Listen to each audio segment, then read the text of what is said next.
Hello. ఈరోజు మా ఇంటికి ఇద్దరు అతిథులు వచ్చారండి. ఎవరో మీరు చూడండి. సో వాటి కిచకిచ ధ్వని వినగానే నాకు చాలా సంతోషం వేసింది. అదేంటి అంత చిన్న విషయానికి సంతోషం అంటారేమో. నేను ఒక కాంక్రీట్ జంగల్లో ఉంటున్నాను. ఆ జంగల్లో పావురాలు తప్ప ఇతర ఏ పక్షులు ఇంటికి రావటం నేను చూడలేదు. ముఖ్యంగా కాకి అండి. ఈ పావురాల సంఖ్య పెరిగిపోవడంతో కాకులు అంతరించిపోతున్నాయట. నిజమే, కాకినైతే నేను చూడలేదండి. ఆయన ఎంగిల్ చేతితో కాకిని విసిరికొట్టే తీరిక ఎక్కడుంది ఎవరికైనా కానీ. ఈ పిచ్చుకలను చూసి సంతోషించవచ్చు. చిన్నప్పటి రోజులు గుర్తొస్తున్నాయి. ఒక ఉయ్యాల్లో పడుకునే బాబుకి పాపకో లేదో ఈ పిచ్చుకలు అటు ఇటు ఎగురుతూ చేసే శబ్దమే వాళ్ళకి ఆట వస్తువు. ఇప్పుడు అయిదప్ప అన్ని ఆట వస్తువులు ఉన్నాయిలేండి. చిన్నప్పుడు తిట్టే తిట్లు గుర్తున్నాయా మీకు? ఏంటా కాకి గోల, ఏంటా కప్పగెంతులు, కోదిలాగా దూకుతూ ఉంటావేంటి, ఆలాడుతూ ఉంటావేంటి, ఇలాంటివన్నీ విన్నామా మనం? ఇప్పుడు పిల్లలకి అసలు ఏంటో తెలుసా? అమ్మో అలా తిట్టడం అంటారా? తిడితే ఏం చేసుకుంటారో ఏమో, ఎందుకు వచ్చిందనే భయంతో అలా మాటలు పోయినాయి. ఆ ప్రకృతితో పరిచయము పోయింది పిల్లలకి. ఏ జంతువు ఎక్కడుంటుంది అని పుస్తకంలో ఇంటర్నెట్లో చదవటం తప్ప ప్రకృతిలో చూడటం అనేది చాలా తగ్గిపోయింది. ఏమైపోయినాయి ఆ జంతువులన్నీ? సో ఎక్కడికి పోయినాయి అవన్నీ? ఎందుకు కనపడకుండా పోయినాయి? వాటిని మనం పరిరక్షించాలి. ఎందుకు పరిరక్షించాలి? వాటి వల్ల మనకు ఉపయోగం ఏంటి? ఏం చెయ్యాలి దీనికోసం? ఈ జంతువులన్నిటినీ పరిరక్షించడం అనే దాని గురించి, ఈ జంతువులు కాదండి, జీవులు అంటే మొక్కలు కానీ జంతువులు కానీ మనం పరిరక్షించాలి. మన పాత్ర ఏంటి, ప్రభుత్వం పాత్ర ఏంటి, అసలు ఎందుకు చెయ్యాలి, ఈ విషయాలన్నీ ఈ వీడియోలో తెలుసుకుందామా మరి? ఇక్కడ నేను చూపిస్తున్న ఏంటంటే ఆర్కిడ్ పుష్పాలు. చూడండి ఎంత అందంగా ఉన్నాయో. ఒక్కొక్క మొక్క ఒక్కొక్క రకాల రంగులతోటి పూస్తూ ఉన్నాయి. సో అన్నీ ఒకే జాతికి, ఆర్కిడ్ జాతికి చెందినవే, కానీ పుష్పాల రంగులు వేరుగా మనకి భిన్నంగా కనిపిస్తున్నాయి. భిన్నంగా అంటే వైవిధ్యంగా, అంటే డైవర్సిటీతో ఉన్నాయన్నమాట.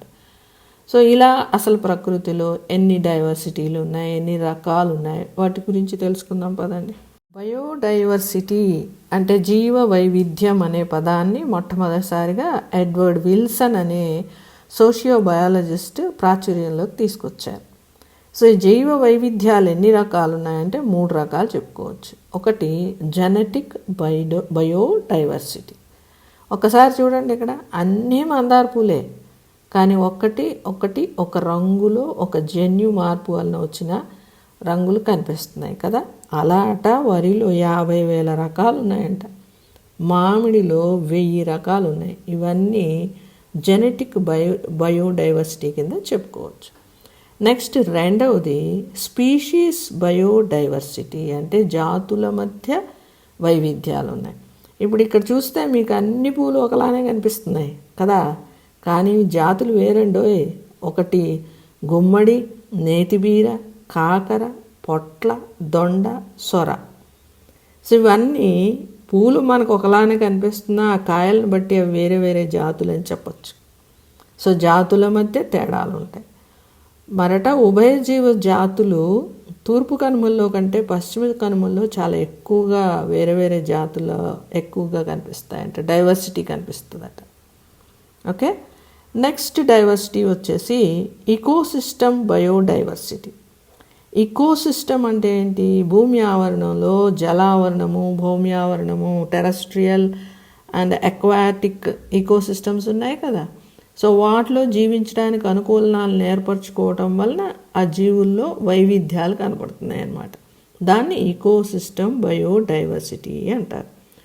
సో ఇలాంటి డైవర్సిటీలు అసలు ప్రపంచం మొత్తం మీద మనకి ఎలా కనిపిస్తాయి అంటే గ్లోబల్ బయోడైవర్సిటీ ఎలా ఉందో చూద్దాం.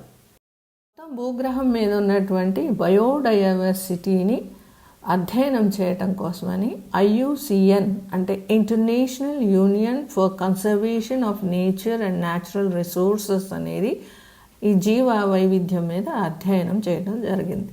సో ప్రపంచంలో మొక్కల జంతువుల జాతులన్నిటినీ చూస్తే 1.5 మిలియన్లు ఉంటాయని అంచనా వేశారు. కానీ కొంతమంది 20 నుంచి 30 మిలియన్లు ఉంటాయని అన్నారు.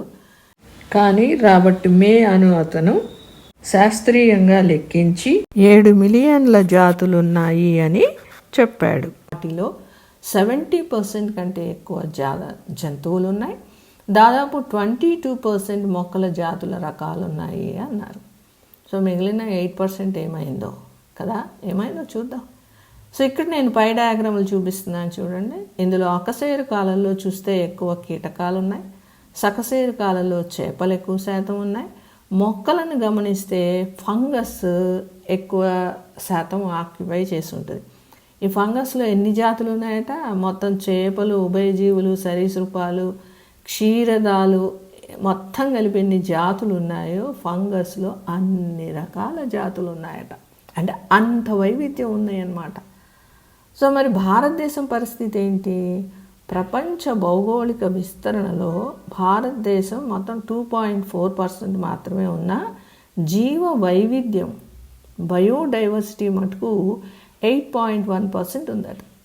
మొత్తం మన ప్రపంచాన్ని వైవిధ్యం కలిగిన ప్రదేశాలను లెక్కగట్టారు. వాటిని 17 ఉన్నాయి, మెగా డైవర్సిటీ దేశాలు ఉన్నాయి.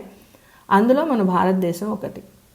ఇందులో 45,000 రకాల మొక్కలు, అంతకు రెట్టింపు జంతు జాతులు ఉన్నాయట. ఒకవేళ మనం జాన్ మే లెక్కలను అంచనాలోకి తీసుకుంటే 22% మాత్రమే జాతులను గుర్తించడం జరిగింది. అంటే 1,00,000 మొక్కలు, 3 లక్షల జంతు జాతులను గుర్తించడం జరిగిందన్నమాట. దీన్ని బట్టి ఏమర్థమవుతుంది? ఇంకా మనం గుర్తించాల్సినవి, వర్ణించాల్సినవి జాతులు చాలా ఉన్నాయి. వాటిని లెక్కించే ముందే ఉన్న వాటి అంతరించిపోతున్నాయంటే ఇంకా మనం ఏం చెప్పాలి? సో మిగిలిన 8% ఏమై ఉండొచ్చు అనమాట, కనుక్కోలేకపోయి ఉండొచ్చు. లేదా ఇక్కడ గమనించండి, కేంద్రక పూర్వజీవులు అంటే బ్యాక్టీరియాల గురించి మాట్లాడతలేదు మనం, వైరస్లు, బ్యాక్టీరియా రకాలు చెప్పట్లేదు. వాటిని కూడా కలుపుకుంటే ఇంకెంత వైవిధ్యమో కదా. అసలు ఇన్ని రకాల వైవిధ్యాలు ఉంటాయని కారణం ఏంటి అని ఆలోచిస్తే, ఏదైనా ఒక ప్రాంతం అది ఉండే అక్షాంశ రేఖ స్థానాన్ని బట్టి వైవిధ్యాలు రావటం జరుగుతుంది అన్నమాట. అంటే భూమధ్య రేఖ నుండి ఉదాహరణకి పైకి వెళ్ళినాయి, నార్త్ సైడ్ పోయినాయి అనుకుందాం.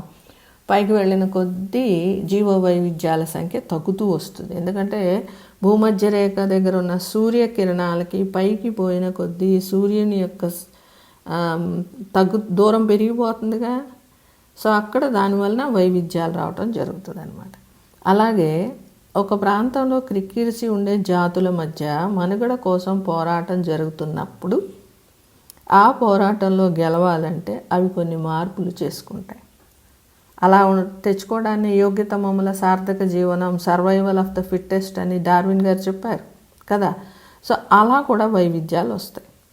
ఇక మరి మన దేశ పరిస్థితి ఏంటి? మన దేశాన్ని గమనిస్తే 3 వైపులా సముద్రం అంటే జలావరణం ఉంది. ఉత్తరం వైపు ఏమో హిమాలయాస్ ఉన్నాయి. కింద దక్షిణం వైపు చూస్తే పశ్చిమ కనుమలు, తూర్పు కనుమలు ఉన్నాయి. నదులు ఉన్నాయి. ఎడారి కూడా ఉంది. రాజస్థాన్లో పెద్ద ఎడారి, థార్ ఎడారి ఉంది. సో అన్ని రకాల వేరియేషన్స్ ఉన్నాయన్నమాట. సో ఎక్కువ జీవజాతుల వైవిధ్యం ఏర్పడే అవకాశం కూడా ఉంది. తేడాలు చాలా స్పష్టంగా కనిపిస్తాయి అన్నమాట.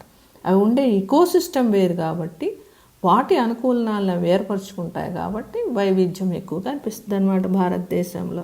ఓకే, మన భూభాగం మీద కనపడే జాతుల్లో 3 రకాల మీద మనం చాలా దృష్టి కేంద్రీకరించాలి. అందులో నెంబర్ 1 ఎండేంజర్డ్ స్పీషీస్, అంటే ఆపదలో ఉన్న జాతులు అన్నమాట. సో సింహం కానీ, రాబందు, నక్క, ఒంటి కొమ్ము కలిగిన రైనోసిరాసు, సైకస్, నెపంతెస్, గంధం చెట్టు ఇలాంటివన్నీ కూడా ఎండేంజర్డ్ స్పీషీస్ అయిపోయినాయి, అంటే ఆపదలో ఉన్నాయి. సో కొన్ని రోజులు ఇలాగే వీటిని రక్షించకపోతే ఇవి మన భూగోళం మీద నుంచి అదృశ్యమయ్యే అవకాశం ఉందన్నమాట.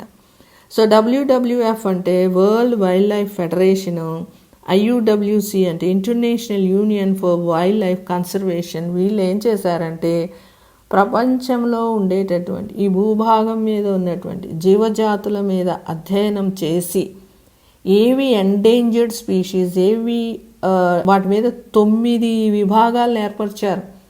ఎంత బాగా అవి డేంజర్లో ఉన్నాయని వివరించాయి అన్నమాట. వివరించి ఒక లిస్ట్ తయారు చేస్తారు, అది రెడ్ లిస్ట్ బుక్ అంటారు. ఆ బుక్ని తర్వాత ఒక క్రమ పద్ధతిలో ఏర్పరిచేదే రెడ్ డేటా బుక్. ఇది 1964 నుంచి స్టార్ట్ అయింది. సో ఈ రీసెంట్గా ఈ 2025 ప్రారంభంలో నుంచి లెక్క చూస్తే వాళ్ళు మొత్తం 1,69,420 జాతులను అధ్యయనం చేయటం జరిగితే అందులో 47,187 జాతులు ఆపదలో ఉన్నాయట. ఇక ఒక 100 సంవత్సరాలకు వెళ్ళేటప్పటికి ఇవన్నీ కనపడవండి మరి. సో ఎండేంజర్డ్ స్పీషీస్ని మనం రక్షించాల్సిన బాధ్యత మన మీద ఉంది. ఇంకొక ముఖ్యమైనటువంటిది ఏంటంటే ఎండమిక్ జాతులు. ఎండమిక్ అంటే అర్థం ఏంటంటే ఈ జాతులు కొన్ని ప్రాంతాలకు మాత్రమే పరిమితమై ఉంటాయి. అవి అక్కడ తప్పితే ఇంకెక్కడ కనిపించవు. మీకు బాగా తెలిసిన ఉదాహరణ కంగారు, ఆస్ట్రేలియాలో మాత్రమే కనిపిస్తుంది. కివి న్యూజిలాండ్లో కనిపిస్తుంది. అలాగే మన భారతదేశ యొక్క మన జాతీయ పక్షి నెమలి, ఇది భారతదేశంలో మాత్రమే కనిపిస్తుంది అన్నమాట. సో ఈ ఎండమిక్ జాతులను మనం ఎంత కలిగి ఉంటే మన దేశానికి అంత బయోడైవర్సిటీ ఉన్నట్టు. సో వీటిని కూడా మనం రక్షించాలి. మన వెస్టర్న్ ఘాట్స్ పశ్చిమ కనుమల్లో 4,000 రకాల జాతులు ఉంటే అందులో 1,500 ఎండమిక్ జాతులు ఉన్నాయంట.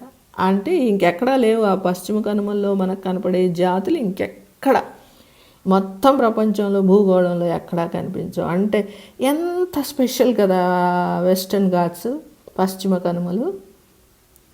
అర్థమవుతుందా? నెక్స్ట్ వచ్చేసి మనం కనుక ఈ ఆపదలో ఉన్న జాతులను కానీ, అంటే ఎండేంజర్డ్ స్పీషీస్ని కానీ ఎండమిక్ స్పీషీస్ని కానీ పరిరక్షించుకోకపోతే అవి కొన్ని రోజులకి ఎక్స్టింక్ట్ అయిపోతాయి, అంతరించిపోతాయి. సో అంతరించే జాతుల సంఖ్య రాను పెరుగుతోంది. అంటే అసలు ఎందుకు పెరుగుతోంది, దీనికి కారణం ఏంటి, దీన్ని ఎలా గుర్తించారు, ఈ విషయాలు తెలుసుకుందాం. ఇలా ఎండేంజర్డ్, ఎండమిక్ అండ్ ఎక్స్టింక్ట్ జాతులు, అంతరించిపోతున్న జాతులు, వీటి గురించి అధ్యయనం చేస్తున్నప్పుడు నార్మన్ మయర్ అనే ఆయన హాట్స్పాట్ అనే పదాన్ని ఓ ప్రాచుర్యంలోకి తీసుకొచ్చారు.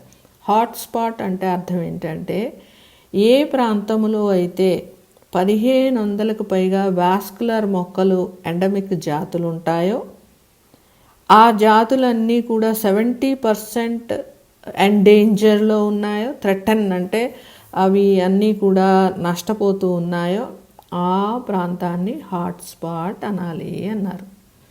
ఓకే. సో ప్రపంచ స్థాయిలో మొత్తం 36 హాట్స్పాట్లు ఉన్నాయంటండి. అంటే ఎండమిక్ జాతులు ఉన్నాయి కానీ అట్టి కోల్పోయే పరిస్థితిలో ఉన్నాయి. అందులో మన దేశంలో 4 ఉన్నాయట.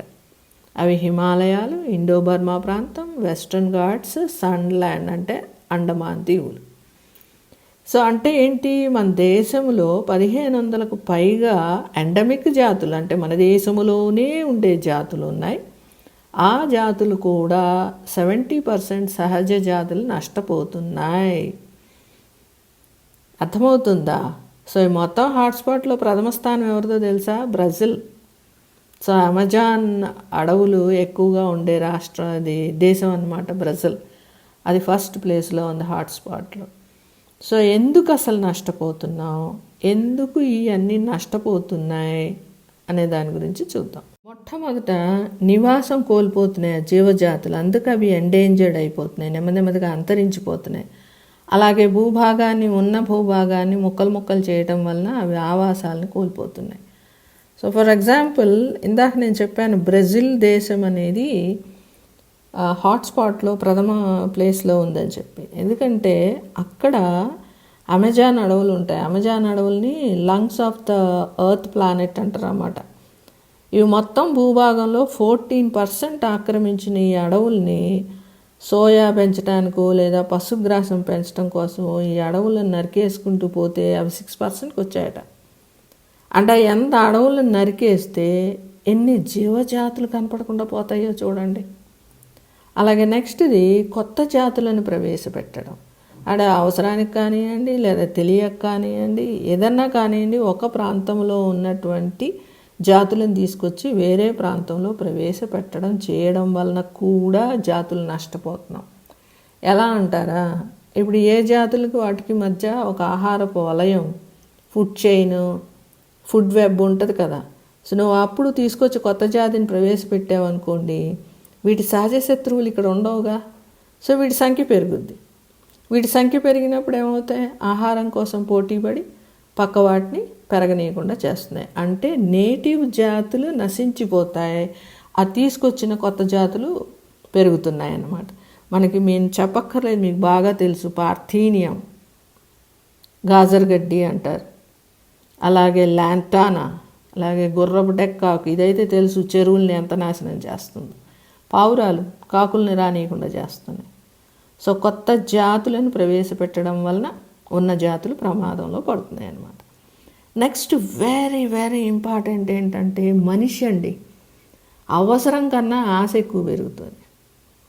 సో మనకి ఎంత అవసరమో చెట్లను రక్షించాలి అని చదువుతూనే ఉంటాం, తెలుసుకుంటాం, కానీ చెట్లను కొట్టేయాలి, అక్రమ రవాణా చేయాలి, జంతువులను వాటికి తోళ్ళో గోళ్ళో వాటిని చంపాలి, అక్రమ రవాణా చేయాలి, ఉన్న అడవులను వ్యవసాయ భూములుగా మార్చాలి, లేదా ఇండ్ల స్థలాలు లేదా ఫ్యాక్టరీ నిర్మాణాలు, ఇవన్నీ చేపట్టేటప్పటికి ఎక్కడైతే నువ్వు అడవి అనే ఆవరణ వ్యవస్థను నాశనం చేస్తున్నావో దానిలో ఉన్న జీవులన్నీ, జీవజాతులన్నీ ప్రమాదంలో పడ్డట్టే. అవునా కదా? అలాగే ఒక జాతి తొలగించబడితే దాని మీద ఆధారపడేవి కూడా మరణిస్తాయి. అదేలాగా, ఇప్పుడు ఫర్ ఎగ్జాంపుల్ కీటకాలు మన పంటను ఆశిస్తున్నాయని కీటక సంహారక మందులు చల్లాం, ఇన్సెక్టిసైడ్స్ చల్లాం, దానివల్ల కీటకాలు చచ్చిపోతున్నాయి. ఉపయోగపడే కీటకాలు కూడా ఉన్నాయి కదా, పరాగ సంపర్కంలో సహాయపడే కీటకాలు కూడా ఉన్నాయి కదా.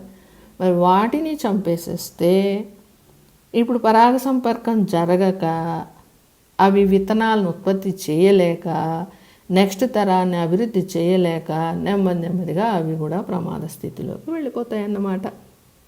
అర్థమైందా? సో ఎందుకు జీవజాతులు ప్రమాదంలో పడుతున్నాయో తెలిసిందా? ఆ జీవజాతులన్నీ చచ్చిపోతే మనకెందుకు? మనకు తినడానికి తిండి వస్తుంది కదా, మనకెందుకు? వాటిని ఎందుకు మనం రక్షించాలి? చాలా సింపుల్.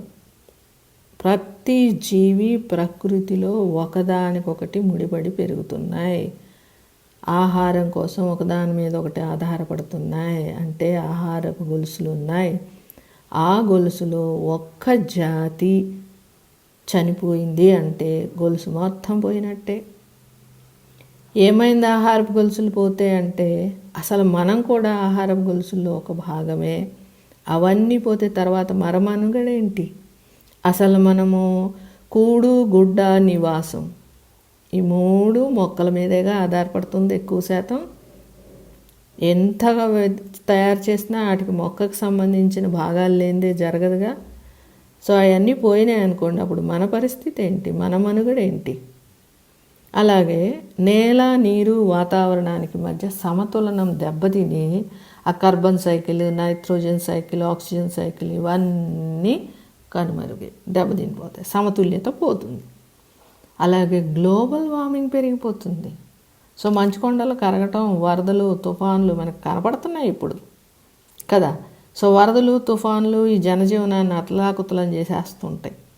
సునామీలు వస్తాయి. ఎందుకు? మడ అడవులను, సముద్ర తీర ప్రాంతాన్ని రక్షించే మడ అడవులు ఉంటే వాటిని నరికేసి ఆ ప్రాంతంలో రొయ్యల చెరువులు, చేపల చెరువులు ఇలాంటివి పెంచడం, దీని వలన మొత్తం సునామీ వచ్చేస్తే అంతమంది పోయారు, ఎంతమంది పోయారని తలకాయ కొట్టుకున్నాం. మరి మనం ఎన్నిటిని చంపేస్తున్నాం. అలాగే మన వెస్ట్రన్ ఘాట్స్లో ఊర్లు తుడిచిపెట్టుకుపోయినాయి. కారణం అక్కడ రక్షణ ఉండేటటువంటి అడవుల మీద ఉన్న చెట్లను మన అత్యాశ కొద్దీ వాటిని మార్చేయడం వల్లనే ఈ నాశనం అంతా జరుగుతుంది.